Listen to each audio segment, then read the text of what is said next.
એમજે ટીચિંગમાં તમારું જોરદાર સ્વાગત છે। મારું નામ છે મહેતા જય। આજના વિડીયોમાં હું મહત્વના 4 મુદ્દા વિશે વાત કરીશ। સૌથી પહેલો મુદ્દો, ક્રમિક ભરતીથી કેટલો લાભ થશે। ઘણા લોકોની કમેન્ટ હોય છે કે સર મારે આટલું મેરિટ છે, મેરિટમાં આટલામો નંબર છે, તો શું મારો વારો આવશે કે નહીં। તો ક્રમિક ભરતીને લીધે બધાને ફાયદો થવાનો જ છે અને ક્યાં સુધીના લોકોનો વારો આવી શકે એમ છે એ હું તમને કહેવાનો છું દરેક વિષય વાઇઝ, બરાબર છે। પછી બીજો મુદ્દો, 6 થી 8નું FML ક્યારે આવશે। હવે ઘણા લોકો છે ને બહુ ઉતાવળિયા છે, બરાબર। એ લોકોનું મેરિટ 6 થી 8માં બહુ સારું છે। હવે એ લોકો એમ વિચારે કે છેલ્લા 2 વર્ષથી અમને નોકરી નથી મળી, હવે કેટલી રાહ જોવી, બરાબર છે। એટલે એ લોકોને રાહ જોવે છે FMLની। તો એના વિશે પણ હું વાત કરીશ કે 6 થી 8નું જે FML છે અંદાજિત ક્યાં સુધી આવી શકે છે, બરાબર। ત્રીજો પોઈન્ટ છે, નોકરી સાથે રેગ્યુલર ડિગ્રીથી કેટલું નુકસાન। હવે ઘણા લોકોને એવું થયું છે કે જ્ઞાન સહાયક સાથે રેગ્યુલર ડિગ્રી કરેલી હોય તો એ લોકોને કાઢવી પડી છે। હવે એ લોકોને શું કરવું ને તેના વિશે પણ હું વાત કરીશ। અને લાસ્ટનો પોઈન્ટ કે ટેટની નવી પરીક્ષા ક્યારે આવી શકે છે। ઘણા લોકો જેને હાલમાં બીએડ કમ્પ્લીટ કરેલું હોય અથવા તો જે ડીએલએડ છે એ કમ્પ્લીટ કરેલું હોય તો એ લોકો રાહ જોવે છે કે ટેટની નવી એક્ઝામ ક્યારે આવશે, તો તેના વિશે પણ હું વાત કરીશ, બરાબર છે। અને આ જે 4 મહત્વના સવાલ છે એ વારંવાર કમેન્ટ બોક્સમાં આવતા હોય છે એટલે એના વિશે હું વિડીયો બનાવું છું। હવે આની પહેલાં મેં એક વિડીયો બનાવેલો હતો જેમાં ઘણા બધાની બહુ પોઝિટિવ છે એ કમેન્ટ આવેલી હતી। આમાં થોડીક કમેન્ટ રાખેલી છે, તમે જોઈ શકો છો, બરાબર। જેમાં મેં ક્રમિક ભરતી વિશે વાત કરી હતી, ક્રમિક ભરતી ન થાય તો કેટલું નુકસાન છે તેના વિશે વાત કરી હતી। અને અમુક લોકો જે ગ્રુપની અંદર ક્રમિક ભરતી ન થાય તો વાંધો નહીં પણ અમને ભરતી થઈ જાય એવી વાતો કરતા તો તેના વિશે પણ મેં વાત કરેલી હતી। તો એમાં સાચે ઘણા લોકોની બહુ પોઝિટિવ અને સારી કમેન્ટ આવેલી છે, તમે વાંચી શકો છો, બરાબર છે। ભરતી થોડીક સમય માટે મોડી થશે તો ચાલશે પણ ભરતી તો ક્રમિક જ થવી જોઈએ, બરાબર। પછી ભરતી ક્રમિક રીતે થાય તો કંઈક ગરીબના ઘરમાં અજવાળું થાય અને એનાથી મોટી સફળતા માનવ જીવનમાં બીજી કોઈ ના હોઈ શકે। ભરતી ક્રમિક થઈ જોઈએ તો બહુ સારી વાત લખેલી છે, બરાબર। બધા લોકો નોકરી મળી જાય, બધાએ મહેનત કરી છે એટલા માટે। અને એક ભાઈ છે રાજભાઈ, બરાબર, એને કીધું કે હું પણ મેરિટમાં છું પણ ભરતી તો ક્રમિક જ થવી જોઈએ।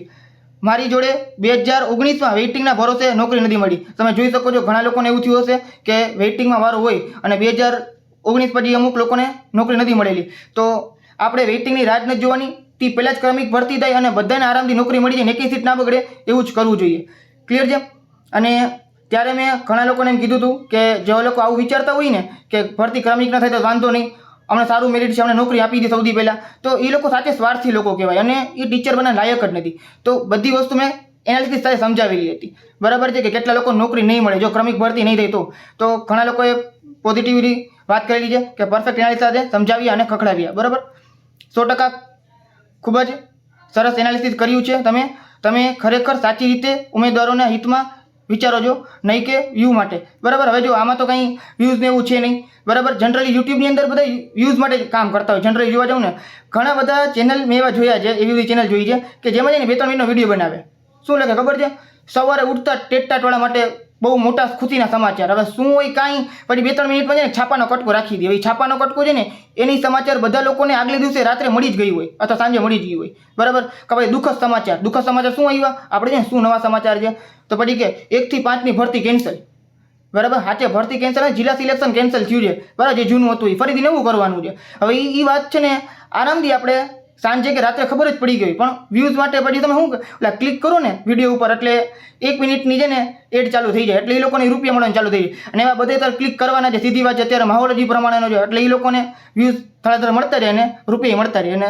રોજના 2-3 વિડીયો બનાવતા હોય, પાછા અમુક લોકો કમેન્ટ બોક્સ ઓફ રાખી દે એટલે આમાં વ્યૂઝને કંઈ મહત્વ નથી। અને બીજી વાત કે આપણે ટીચર છીએ, બરાબર છે, આપણે જે પ્રોફેશન છે ને એ સૌથી નોબેલ પ્રોફેશન છે। આમાં તમારું કેરેક્ટર છે ને એ ખૂબ જ મહત્વ ધરાવે છે। બાકીના કોઈ પ્રોફેશનમાં તમારું કેરેક્ટર સારું હોય ના હોય કોઈ પૂછતું નથી, આપણામાં હોવું જોઈએ, બરાબર છે। આપણી દરેક એક્ટિવિટી છે વિદ્યાર્થી ઓબ્ઝર્વ કરતા હોય અને આપણે જે હોય ને એ પ્રમાણે વિદ્યાર્થીઓ શીખતા હોય, બરાબર છે। વિદ્યાર્થીને આપણે રોલ મોડલ હોય છે। ઘણા બધા છે ને સ્ટુડન્ટ મને કહેતા હોય છે જે હાલમાં બીએડ કરેલા હોય, બીએડ કમ્પ્લીટ થઈ ગયું, એ લોકો મને ઘણીવાર કહેતા હોય જય સર મારે તમારા જેવું ટીચર બનવું છે, તો એ લોકોને ઘણીવાર કહેતા હોય કે તમે મારા કરતા સારા ટીચર બનશો। હવે એ લોકો શું કામ કહેતા હોય ખબર છે, કારણ કે હું એ લોકો માટેનું વિચારતો હોઉં છું।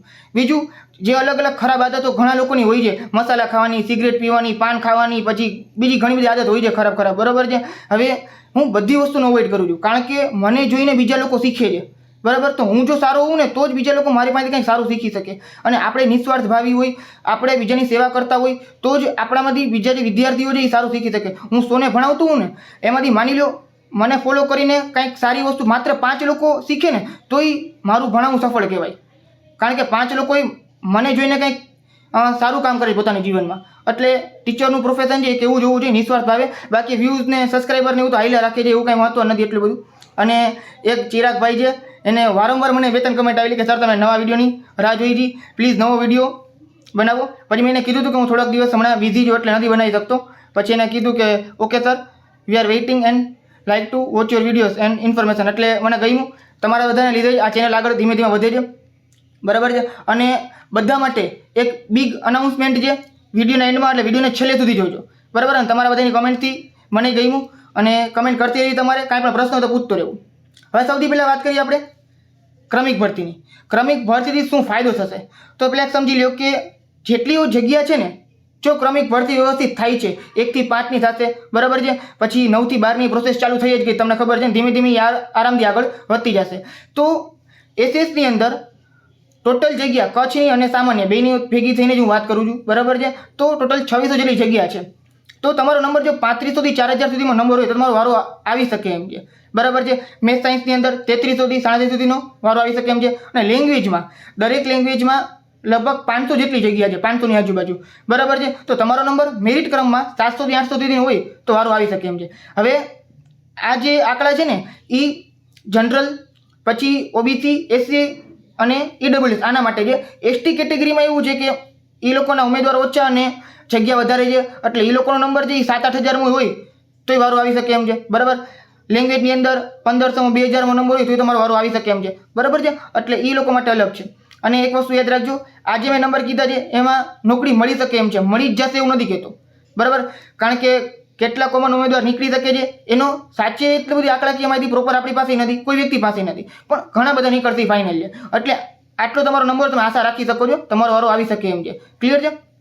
અને ઘણા બધા લોકો નીકળશે, જેમ કે જૂની ભરતીવાળા અમુક લોકો હશે એ એસએસમાં ઘણા બધા નીકળશે. મેથ્સ સાયન્સમાં ઓછા છે પણ એસએસમાં ઘણા બધા છે. પછી 1 થી 5 વાળા નીકળશે, પછી સિવાય 9 થી 12 વાળા નીકળશે. એટલે સૌથી છેલ્લે જ 6 થી 8નું થશે, એટલે ઘણા લોકોને ફાયદો થવાનો છે, ક્લિયર છે. અને અમુક વસ્તુ છે કે ભાઈ 2 થી 5% એવા મૂર્ખ ઉમેદવાર હશે જ, બરાબર, કે જેને 9 થી 12માં કે 1 થી 5માં મળી જશે તોય એ લોકો 6 થી 8માં જિલ્લા સિલેક્શન કરવા માટે આવશે, બરાબર છે. અને કોકની નોકરી ખાશે. હવે આવા વ્યક્તિ છે ને એ માનસિક રીતે લાયકાત વગરના કહેવાય.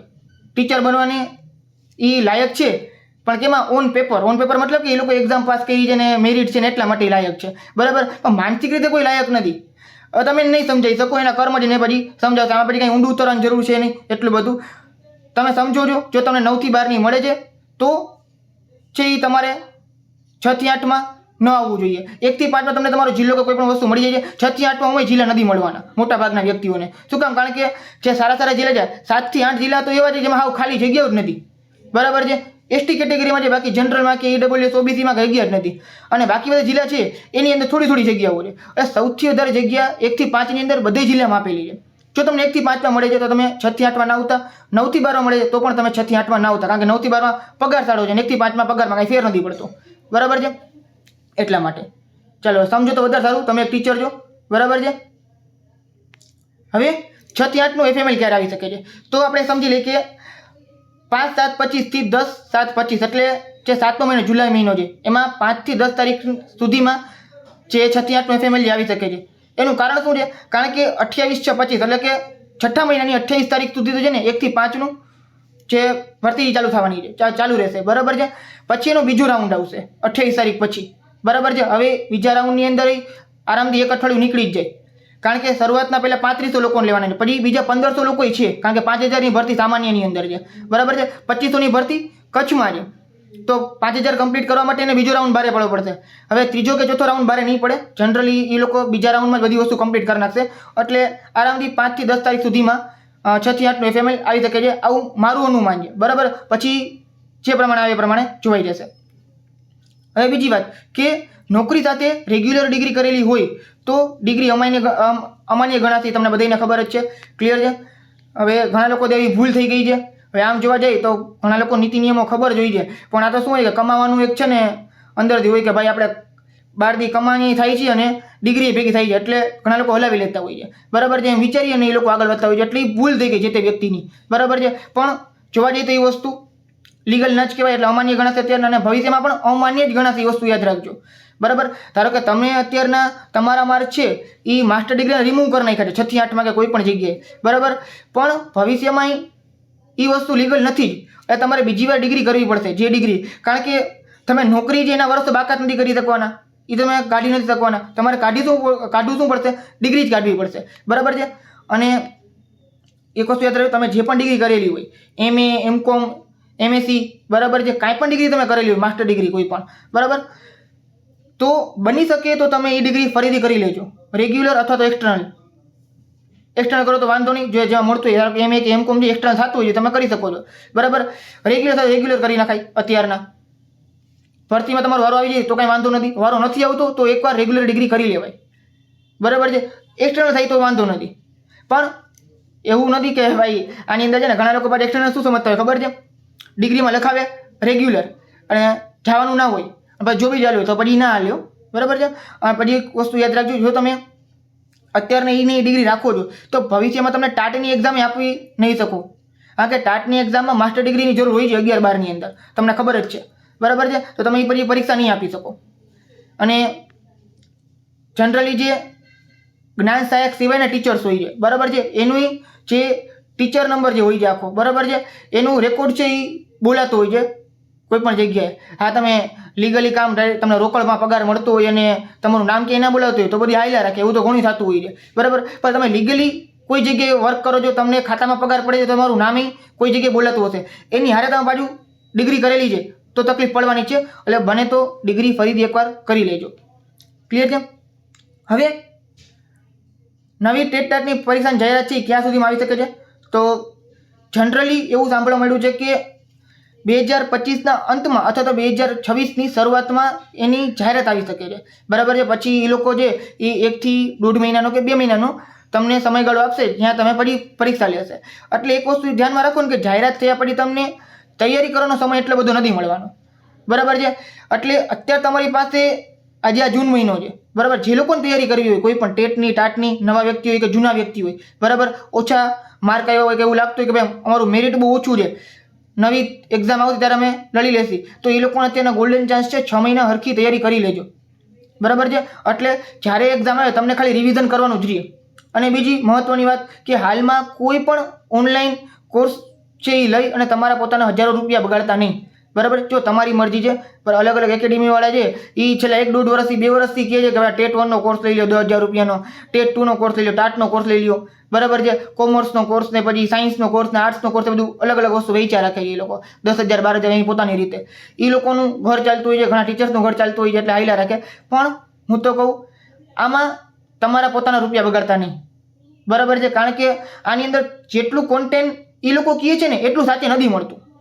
કારણ કે આમાં એટ ધ એન્ડ જે સામાન્ય વિષય હોય ને, જેમ કે મનોવિજ્ઞાન ને બીજા અમુક ઇંગ્લિશ, ગુજરાતી, બરાબર છે, એ જ તમારે શીખવા પડતા હોય છે. બાકી બધી વસ્તુ તમારા પોતાના કોન્ટેન્ટનું હોય છે, બરાબર છે. જેમ કે 11-12નો પોતાનો મેઇન વિષય હોય, 6 થી 8 છે તો એની અંદર તમારી જે 6 થી 8ની બુક છે એ વાંચવાની હોય છે. પછી ગ્રામર વાંચવાનું હોય છે, ભાષાવાળાને, વિજ્ઞાનવાળાને વિજ્ઞાનની બુક વાંચવાની હોય છે, તો એ તમારે જ કરવું પડશે. એ લોકો એમ જ કહે છે તમારે જ કરવું પડશે, બરાબર છે. અને બાકી કઈ બુકમાં હોતું નથી. તમે આમ જોવા જાવ 6 થી 8ની બુકમાં હોય શું બીજું, બરાબર છે. મેઇન વસ્તુ તમારે જે પેલો પાર્ટ છે, પેલા 75 માર્કનું, એ તમારે કવર કરવાનું હોય છે. એટલે હાલમાં કોઈ કોર્સના એટલા 1,000 રૂપિયા બગાડતા નહીં. તો તમારે વધારાનું તમે શું કરી શકો? તો એના માટે જ એક બિગ અનાઉન્સમેન્ટ છે તમારા બધા માટે. હું તમારા બધા માટે ટેટ 1-2નું મટીરિયલ પ્લસ MCQ, મતલબ કે વાંચવાનું મટીરિયલ પ્લસ MCQ, અને ટાટનું પ્રિલિમ્સ જેની અંદર MCQ આવતા હોય છે, અને મેઇન્સનું મટીરિયલ એ સાવ ફ્રીમાં આપીશ, બરાબર છે. ફ્રી માટે ટેલિગ્રામ ગ્રુપ બનાવીશું, બરાબર. આમ તો બનાવેલું જ છે પણ અત્યારે લિંક કોઈ શેર નથી કરતો. જ્યારે અપલોડ કરીશ ને ત્યારે બધાને આપતો રહે તેની અંદર. ટેલિગ્રામમાં એ બધી વસ્તુ મળતી જશે. સાથે સાથે તમને વિડીયોઝ ફોર્મેટની અંદર એ બધી વસ્તુ સમજાવીશ પણ ખરા, અને એ સાવ ફ્રીમાં, બરાબર છે. મોટા ભાગનું મટીરિયલ મારી પાસે અત્યારે પડ્યું છે, બરાબર છે. હવે એમાં અલગ અલગ આપણે કહીને કે પબ્લિકેશનની બુક્સ હોય કે ઘણી બધી વસ્તુ હોય, હું એમાંથી બધી વસ્તુ સારી સારી મટીરિયલ છે એ લઈ અને એ બધી વસ્તુ તમને આપવાનો છું. ક્લિયર છે? અને આ બધું મટીરિયલ ટેલિગ્રામમાં યુટ્યુબમાં મળતું રહેશે. બીજું ક્યાંથી વાંચવું, કેટલું વાંચવું, કેવી રીતે વાંચવું, એ બધી વસ્તુ તમને કહીશ. ટોપિક વાઇઝ તમને જાણકારી આપીશ. મારે કંઈક અલગ જ કોન્સેપ્ટ રીતે મારે તમને બધાને સમજાવવું છે. જેમ કે માની લો મનોવિજ્ઞાનના 20 પ્રશ્ન પૂછાય છે, આપણે 6 થી 8ની વાત કરીએ કે ટેટ 1ની વાત કરીએ, બરાબર. હું તમને એક ક્વેશ્ચન પૂછું કે આદર્શવાદના પિતા કોણ છે, બરાબર. તમને આવડતો હોય તો કમેન્ટ કરી શકો છો, બરાબર. ના ખબર તો કહી દઉં, પ્લેટો, બરાબર. પ્રકૃતિવાદના પિતા કોણ છે, તો એ છે જીન જેક રૂસો, બરાબર. તમને યાદ હશે જે લોકોને વાંચેલું હશે તો એ. હવે જેટલા પણ પ્રશ્ન પૂછાઈ ગયેલા છે 2015ની એક્ઝામમાં કે 2023ની એક્ઝામમાં, બરાબર છે, તો એ તમને ક્વેશ્ચન આપેલું હશે કે આદર્શવાદના પિતા કોણ છે, પછી નીચે આપેલું છે પ્લેટો, અને પછી આદર્શવાદ તમને આખે આખો સમજાવેલો હશે, બરાબર. 1.5 પેજની અંદર તમને, અને પછી આદર્શવાદમાંથી કયા કયા ક્વેશ્ચન પૂછાઈ શકે છે એ પણ તમને MCQ વાઇઝ આપેલા હશે. હવે માની લો જે લાસ્ટ એક્ઝામ ગઈ 2023માં, એમાં એક્ઝામ્પલ આપું છું કે મનોવિજ્ઞાનના 20 પ્રશ્ન પૂછાણા, તો એ 20 પ્રશ્ન કયા 20 ટોપિકમાંથી પૂછાણા એ તમને 20 ટોપિક આપેલા હશે, બરાબર, પ્લસ એના ક્વેશ્ચન આપેલા હશે. આવી રીતના આખું એક મટીરિયલ તૈયાર કરું છું અત્યારના, બરાબર છે. અને એ બધું મટીરિયલ તમને ફ્રી ઓફમાં પ્રોવાઈડ કરીશ, બરાબર. ટોપિક વાઇઝ બધી વસ્તુ. પછી ઇંગ્લિશ છે તો ઇંગ્લિશની અંદર બાયફર્ગેટ કરેલું છે કે ગ્રામરના કયા ટોપિકમાંથી કેટલું પૂછાય છે, ગુજરાતીમાં કેટલું પૂછાય છે. પછી અમુક વસ્તુ જેનું મટીરિયલ તમે પ્રોવાઈડ ના કરી શકો પણ તમે બહારથી લઈ શકો છો, બરાબર. જેમ કે એક્ઝામ્પલ આપું કે 6 થી 8ની સોશિયલ સાયન્સની બુક છે, બરાબર. તો બજારમાં યુવા ઉપનિષદની બુક આવે જ છે, જેમાં 6 થી 10નું GCRT આપેલું છે, બરાબર, વ્યવસ્થિત પ્રમાણે એકદમ સારામાં સારી ક્વોલિટીનું આપેલું છે. તો પછી એ જ વચાય, એમાં જે 200-300ની બુક હોય એ વાંચી લેવાની, બરાબર છે. અને બાકીનું મટીરિયલ હું તમને જે ટેલિગ્રામમાં આપી એ તમે પ્રિન્ટ કઢાવી શકો છો. એટલે ઓછામાં ઓછા ખર્ચે તમે સારામાં સારી તૈયારી કરો, મારો એવો ટાર્ગેટ છે. એટલે હાલમાં કોઈ છે વધારે ખર્ચો ના કરતા. અને બીજું કે આના માટે તમારે સબસ્ક્રાઇબ કરવું પડશે અત્યારના જ, બરાબર છે. જો સબસ્ક્રાઇબ કરવું તમારા માટે ફ્રી છે, પણ મને ઘણું મોટિવેશન મળતું હોય છે કે હું બીજા માટે કંઈક કરું, બરાબર. એટલે અત્યારે કહું છું આ વિડીયોમાં તમે 10,000 સબસ્ક્રાઈબર કમ્પ્લીટ કરી નાખો મારી ચેનલના. અને મારો એ જ ટાર્ગેટ છે કે વધારાના 1 પણ રૂપિયાનો ખર્ચ કર્યા વગર તમે જોરદાર તૈયારી કરો અને સારામાં સારા માર્ક મેળવો. મારો એવો જ પ્રયત્ન હશે ને તમને એ બધી વસ્તુ એવી રીતના જ કન્ટેન્ટ આપતો રહીશ, બરાબર. દરેક વિષયનું ટાટની અંદર પણ એવી બધી વસ્તુ પ્રોવાઈડ કરીશ. મટીરિયલ તો છે પણ ધીમે ધીમે અપલોડ કરવાનું બાકી છે, હજી બનાવું છું. પછી જેવી ભરતી પૂરી થશે ને, બરાબર, તેવી તરત આ બધા વિડીયોઝ ચાલુ થઈ જશે. અને અમુક વિડીયોઝ બનાવીશ, જેમ કે 5-10 મિનિટની અંદર તમને આ જે મનોવિજ્ઞાનના ટોપિક છે સમજાવી દઈશ. પછી સિવાય ઇંગ્લિશના કોઈ ટોપિક છે કે બધી વસ્તુ સમજાવી દઈશ. અને જે વસ્તુ હું નહીં સમજાવી શકતો એ તમને કહી દઈશ કે તમે આ વિડીયોઝ છે યુટ્યુબની અંદર એ તમે જોઈ લો, વાંચી લો, એ સારું છે, બરાબર છે. એવું જરૂરી નથી કે તમે મારો જ વિડીયો જુઓ, બીજાનો પણ જુઓ, પણ ખોટો ખર્ચો ના કરો, બરાબર છે. તમને વગર ખર્ચે એ બધું સારામાં સારું મળી જાય તો શું કામ ખર્ચો કરવો, બરાબર છે. અને બાકી નાનો મોટો ખર્ચો કરવો પડે, ઝેરોક્સ એ બધી વસ્તુ તમે સમજી જ શકો છો, પણ વધારાના કોર્સ લઈ અને પોતાના રૂપિયા ખોટા બગાડતા નહીં, બરાબર. અને સબસ્ક્રાઇબ કરી નાખો તમને ગમ્યું હોય તો. જનરલી હું કહેતો નથી, પણ બાકી બધાને છે ને જે હાવ ફાલતુના વિડીયો બનાવે છે ને એને 20,000 તમે પહોંચાડી દીધા છે, બરાબર. મારું 10,000 સુધી પહોંચી એ ગાડી. તો બધા એક સબસ્ક્રાઇબ કરજો હાલમાં, બરાબર. એટલે 10,000 આપણા સબસ્ક્રાઈબર કમ્પ્લીટ થઈ જાય. અને બાકી આવા વિડીયોઝ મળતા રહેશે અને સારી સારી કમેન્ટ કરતા રહ્યો, બરાબર. અને આ બધા લોકોનું થેન્ક યુ કે ભાઈ કમેન્ટ કરે છે ને સપોર્ટ કરે છે. તો મળીએ આપણે નેક્સ્ટ વિડીયોમાં.